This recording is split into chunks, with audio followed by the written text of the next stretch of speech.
Mau tahu berapa jumlah kasus pelanggaran hak beribadah kelompok minoritas di Indonesia sepanjang Maret sampai Mei 2024? Menurut NGO yang peduli pada isu keberagaman, Sejuk total ada 6. Mayoritas terjadi di Provinsi Banten. Pertama di Balaraja, Kabupaten Tangerang, Banten pada 17 Maret. Kedua, di Kutai Kartanegara, Kalimantan. Viral di media sosial video pembubaran ibadah jemaat gereja Tesalonika di Tangerang. Polisi mengungkap peristiwa itu terjadi 3 bulan lalu. Diketahui ibadah tersebut dilaksanakan di Kampung Melayu Timur, Kecamatan Teluk Naga, Tangerang, Banten. Dalam video tampak sejumlah orang dengan pakaian khas membubarkan ibadah jemaat gereja. Mereka mengadakannya ya di mayoritas agama Islam. Ini Tuhan.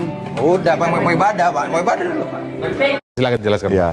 Ya, selalu kita berada. Halo semuanya, perkenalkan kami dari kelompok 9 akan menjelaskan mengenai presentasi makalah kami dengan judul Inklusivitas dan Multikulturalisme, Kasus Konflik Kebebasan Beribadah Jamaat POUK Tesalonika Teluk Naga. Di sini dengan saya sendiri Nia Ramadhani, Prodi Bisnis Digital BIC Sore. Jadi di sini saya akan menjelaskan latar belakangnya. Latar belakang dari kasus ini berpusat pada sengketa pengguna rumah tinggal tempat beribadah. Sementara oleh Yayasan Persekutuan Oikomumenen Umat Kristen itu kecamatannya di Teluk Naga, Kabupaten Tangerang. Isu ini pertama kali mencuat pada Maret 2024 melalui insiden pembubaran ibadah yang kemudian viral pada Juli 2024. Eskalasi konflik berlanjut dibuktikan dengan maraknya laporan persekusi selama 1 tahun di kepolisian Agustus 2024 sampai Agustus 2025.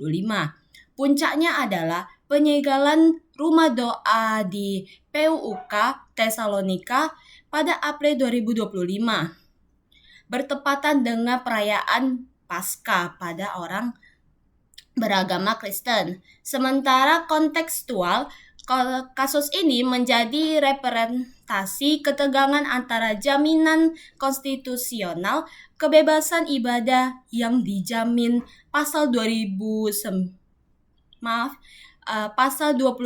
UUD 1945 dan hambatan administratif dalam regulasi teknis khususnya peraturan bersama Menteri Agama dan Menteri Dalam Negeri nomor 9 dan nomor 8 tahun 2006. Oke, saya akan melanjutkan presentasi dari teman-teman saya nih ya kan. Saya akan membahas uraian peristiwa konflik POUK atau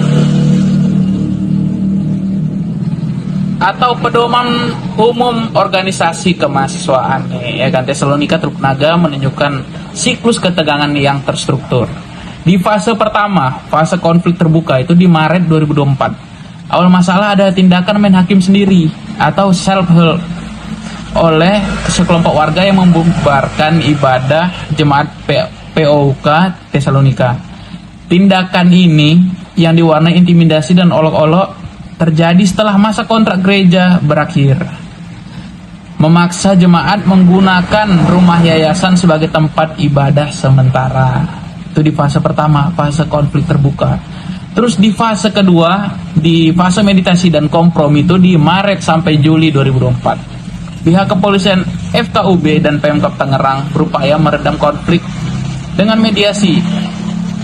Solusi yang disepakati adalah trade-off atau POUK Tesalonika menghentikan ibadah di rumah tersebut dan Pemkab Tangerang memfasilitasi tempat ibadah sementara di aula kantor Kecamatan Teluk Naga. Jadi fase kedua, fase meditasi dan kompromi. Di fase ketiga ini fase disfungsi hukum atau undue delay. Fase ini berlangsung di Agustus 2024 sampai Agustus 2025. Bayangkan lama kali itu. Meskipun meditasi mengarah pada kompromi sosial, proses hukum terhadap laporan persekusi jemaat POUK di Polres Metro Tangerang Kota mengalami undue delay selama 1 tahun, ya kan? Laporan mandek kasus ini oleh LBH Tangerang Jakarta dan pengaduan ke Kompolnas mengindikasi adanya maladministrasi penegakan hukum yang merugikan korban dan memberikan impunitas pada pelaku intoleransi. Itu di fase kedua, fase disfungsi hukum, ya kan? Yang berlangsung lumayan lama tuh, dari Agustus 2024 sampai Agustus 2025. Di fase keempat itu fase eskalasi konflik, April 2025. Konflik kembali memanas ketika rumah doa disegel oleh aparat Pemda. Bahkan saat perayaan Paskah, penyegelan ini dinilai LBH Jakarta sebagai tindakan diskriminatif yang mengabaikan rekomendasi Komnas HAM dan Konstitusional Jemaat nih. Terus saya akan membahas penyebab konfliknya nih, kawan-kawan. Akar permasalahan ini dapat diklasifikasikan menjadi 3 dimensi utama.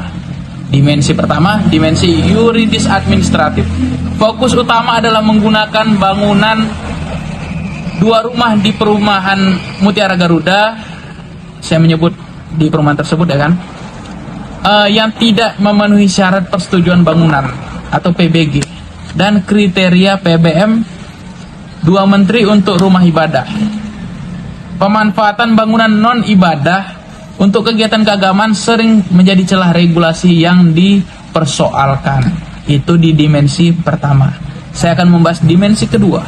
Dimensi sosiologis kultural. Adanya penolakan yang keras dari kelompok warga yang menganggap keberadaan rumah ibadah tersebut mengganggu ketertiban dan tidak sesuai lingkungannya, nih, ya kan? Konflik NIMBY atau not in my backyard. Sentimen ini diperparah oleh minimalisasi toleransi dan kebebasan beragama. Saya akan membahas di dimensi ketiga. Dimensi ketiga ini dimensi implementasi PBM 2 menteri. Praktik di lapangan menunjukkan bahwa regulasi ini kerap menjadi alat veto oleh kelompok penolakan melalui mekanisme pengumpulan daftar dukungan minimal 90 jemaat atau 60 warga di sekitar yang menghambat minoritas mendapatkan kepastian hukum. Jadi presentasi ini akan dilanjutkan oleh teman saya selanjutnya. Terima kasih. Konflik persekutuan oikumene umat Kristen Pouk Tesalonika di Teluk Naga memiliki akar permasalahan yang cukup kompleks dan bisa dilihat dari 3 sisi utama. Yang pertama, dari dimensi yuridis administratif. Konflik berawal karena bangunan yang digunakan sebagai tempat ibadah tidak memenuhi syarat persetujuan bangunan gedung dan tidak sesuai ketentuan dan peraturan bersama 2 menteri tentang rumah ibadah. Penggunaan rumah biasa digunakan sebagai tempat ibadah seringkali menjadi celah yang dipersoalkan dan perizinan. Konflik persekutuan oikumene umat Kristen atau bisa disebut Pouk Tesalonika di Teluk Naga memiliki akar permasalahan yang cukup kompleks dan bisa dilihat dari 3 sisi utama. Yang pertama, dari dimensi yuridis administratif, konflik berawal karena bangunan yang biasa digunakan tempat ibadah tidak memenuhi syarat persetujuan bangunan gedung, tidak sesuai dengan ketentuan dalam peraturan bersama 2 menteri tentang rumah ibadah. Penggunaan rumah biasa digunakan sebagai tempat ibadah seringkali menjadi celah yang dipersoalkan dalam perizinan. Yang kedua, dimensi sosiologis kultural.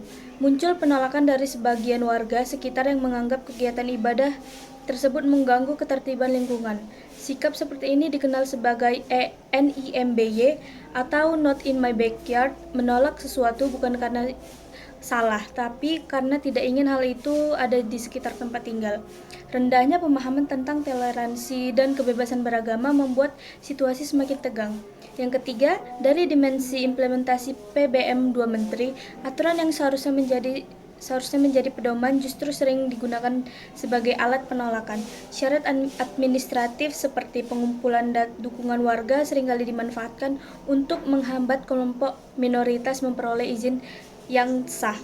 Akibat konflik dari ini juga cukup luas. Jemaat Pouk Tesalonika mengalami pelanggaran terhadap kebebasan beragama, hak hak yang sebenarnya dijamin oleh Undang-Undang Dasar 1945.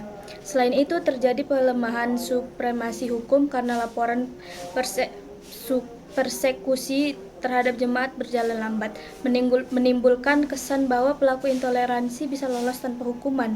Tak hanya itu, insiden pembubaran dan penyegelan yang berulang menimbulkan trauma psikologis bagi jemaat, sekaligus memperdalam polarisasi sosial di masyarakat. Secara keseluruhan, kasus ini menunjukkan bahwa masalah kebebasan beribadah di Indonesia tidak hanya soal intoleransi, tapi juga terkait regulasi dan lemahnya penegakan hukum yang belum berpihak sepenuhnya pada keadilan dan kemanusiaan. Kasus PUK Tesalonika mengharuskan adanya refleksi kritis terhadap mekanisme perlindungan kebebasan beragama di Indonesia. Yang pertama, refleksi terhadap diskriminasi regulatif. Masalah ini mempertegaskan bahwa pandangan PBM dua menteri kerap digunakan sebagai beban pembuktian yang diskriminatif terhadap kelompok minoritas. Pemerintah harus didorong untuk merevisi implementasi PBM dua menteri atau menyediakan prosedur alternatif yang lebih sederhana dan non-diskriminatif untuk mendapatkan izin mendirikan rumah ibadah. Yang kedua, ada refleksi atas kewajiban negara atau state obligation. Penyegelan rumah doa oleh aparat negara atau Pemda pada Pasca 2025 merupakan kegagalan negara terhadap kewajiban melindungi dan bahkan dikategorikan sebagai tindakan mengintervensi hak beribadah. Kewajiban negara harus mencakup jaminan keamanan dan kepastian hukum bagi minoritas. Yang ketiga, ada refleksi terhadap akuntabilitas penegak hukum. Mandeknya laporan persekusi di kepolisian adalah indikasi kegagalan institusional atau institutional failure. Kegagalan ini menciptakan fenomena imunitas yang berbahaya. Pengaduan ke Propam adalah langkah penting untuk menuntut perbaikan sistem penegakan hukum. Selanjutnya, kesimpulan kasus dari PUK Tesalonika di Teluk Naga menunjukkan bahwa konflik kebebasan beribadah tidak hanya disebabkan oleh intoleransi, tetapi juga oleh hambatan birokratis dan lemahnya penegakan hukum. Akar masalahnya adalah perizinan tempat ibadah yang berujung pada tindakan persekusi. Untuk menyelesaikannya, diperlukan penegakan hukum yang adil terhadap kasus persekusi serta kepastian hukum atas status tempat ibadah melalui kebijakan pemerintah daerah yang non-diskriminatif. Upaya ini harus selaras dengan pasal 29 UUD 1945 yang menjamin kebebasan beragama dan beribadah bagi setiap warga negara. Oke, sekian, terima kasih.